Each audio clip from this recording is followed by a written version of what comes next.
PostEuropi is an organization that connects European postal operators. We are talking about letters, parcels, exchange of them. We keep a track of quality. We are 52 out of 49 European countries and territories.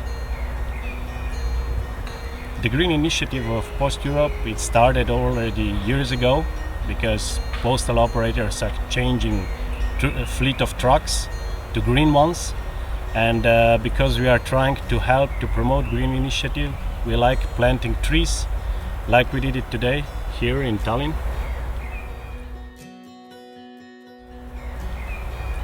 Omniva esindas ühest küljest ajalugu, järjepidevust ja juuri, teiselt poolt üha enam rahvusvahelistuvat ja innovaatilist ettevõtet.